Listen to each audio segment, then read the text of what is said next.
Assalamualaikum warahmatullahi wabarakatuh. Perkenalkan, nama saya Husni Wayuni, mahasiswa Politeknik Negeri Bengkalis, jurusan Teknik Sipil, Prodi Teknik Perancangan Jalan dan Jembatan. Pada kesempatan kali ini saya akan menjelaskan mengenai struktur jembatan, mata kuliah struktur jembatan yang dibimbing oleh dosen Pak Faisal Ananda MT. Baiklah, yang pertama yaitu pengertian jembatan. Jembatan merupakan struktur yang dibuat untuk menyeberangi jurang atau rintangan seperti sungai, rel kereta api, ataupun jalan raya. Jembatan dibangun untuk penyeberangan pejalan kaki, kendaraan, atau kereta api di atas halangan. Jembatan juga merupakan bagian infrastruktur transportasi darat yang sangat vital dalam aliran perjalanan.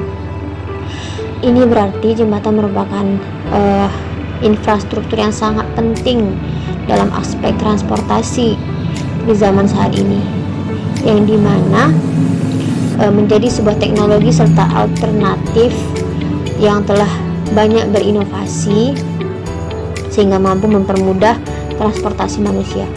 Pada awalnya jembatan ini berawal dari material sederhana, yaitu kayu yang hanya bisa menyambungkan dua pulau dalam jarak dekat. Namun seiring jalannya waktu, terdapat material-material lain yang mampu lebih modern serta lebih kokoh untuk bentang yang lebih panjang atau jarak yang lebih jauh. Kemudian fungsi jembatan, jika melihat dari awal mula diciptakannya hingga saat ini, ada beberapa fungsi jembatan yang sangat bermanfaat bagi manusia, diantaranya penghubung dua jalan yang terpisah, sebagai alat bantu mobilitas pada jalan yang dipisahkan oleh rintangan, serta alat penyeberangan. Kedua, tipe dan jenis jembatan.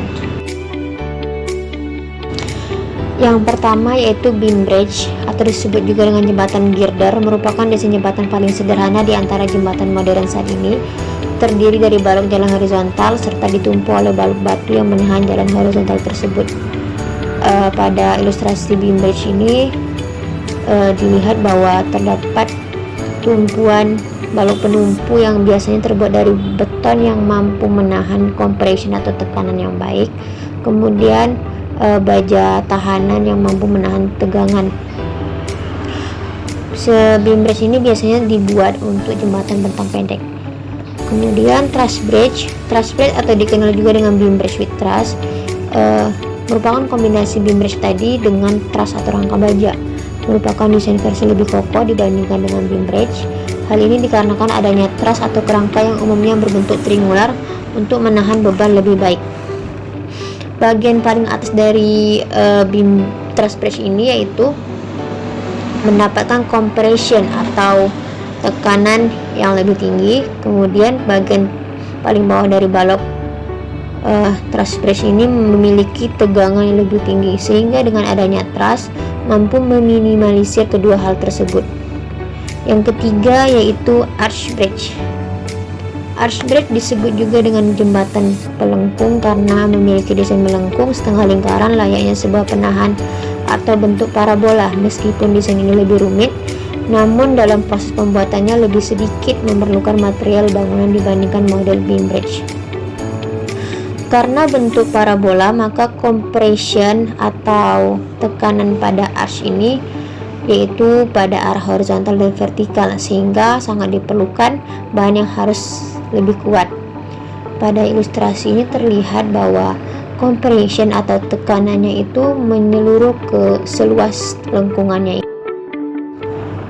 Selanjutnya itu suspension bridge atau jembatan gantung, terdiri dari menara, tali, kabel, rantai, serta jangkar yang menjadi sebuah sistem dalam mengurangi tegangan dan kompresi. Sesuai dengan namanya jembatan gantung, maka kabel, tali atau rantai ini yang menjadi penahan untuk beban pada jalan. Terlihat pada ilustrasi di sini bahwa yang merah ini pada kabelnya menahan tension atau tegangannya, kemudian pada tumpuannya menahan tekanan. Selanjutnya cable stay. Cable stay sekilas sama, hampir mirip dengan suspension karena sama-sama memiliki jalan yang menggantung serta dua menara. Tapi dua jembatan tersebut menopang beban jalan dengan cara yang sangat berbeda. Perbedaannya terletak pada bagaimana kabel terhubung ke menara. Pada jembatan suspensi, kabel naik bebas melintasi menara transmisi beban dengan pengangkeran di kedua ujung. Dalam jembatan cable stayed, kabel yang melekat pada menara dan menanggung sendiri beban. Selanjutnya, yang ketiga, komponen jembatan. Komponen jembatan. Jembatan terdiri dari dua bagian. Yang pertama, superstructure. Superstructure merupakan struktur atas jembatan yang dimana berfungsi sebagai penahan langsung beban oleh lantai kendaraan. Kemudian serta menahan beban ini horizontal di atas bagian atas jembatan. Kemudian substructure merupakan struktur bawah jembatan yang dimana memikul beban atas dan beban bawah yang selanjutnya akan disalurkan ke pondasi.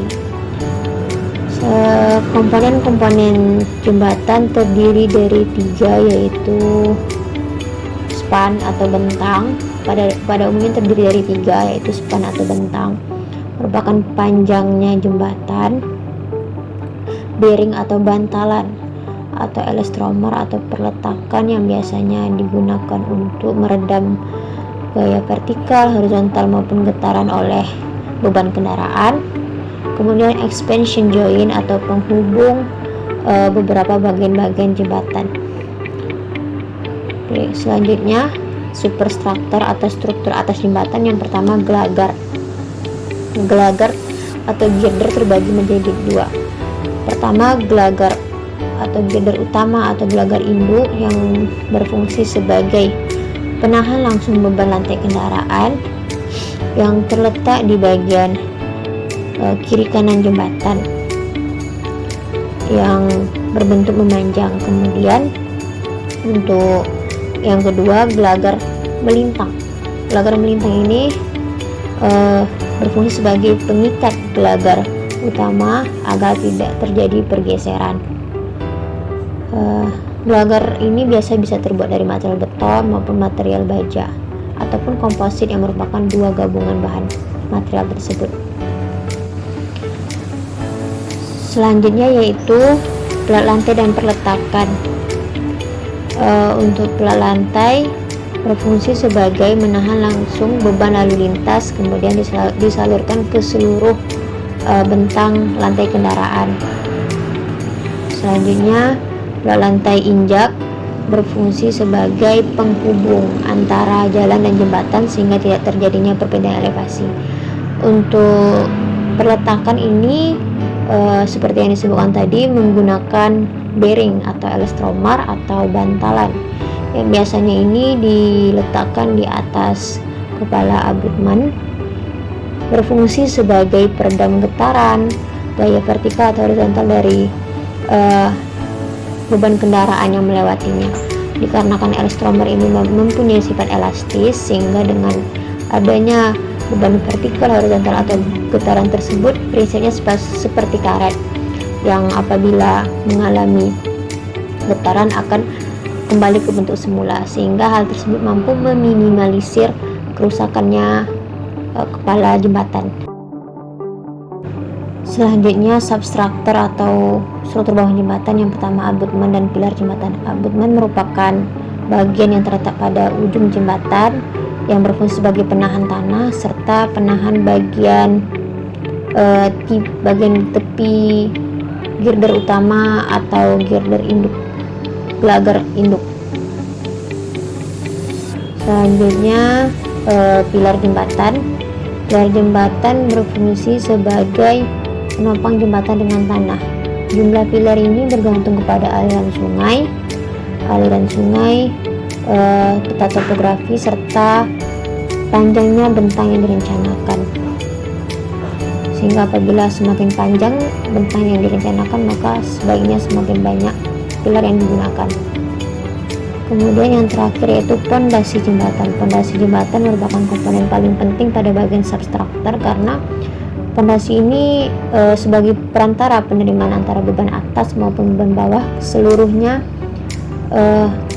bertumpu kepada pondasi yang kemudian disalurkan kepada tanah dasar, sehingga pondasi ini sangat perlu diperhatikan kekuatan serta kekokohannya agar mampu menahan seluruh beban yang diterima jembatan.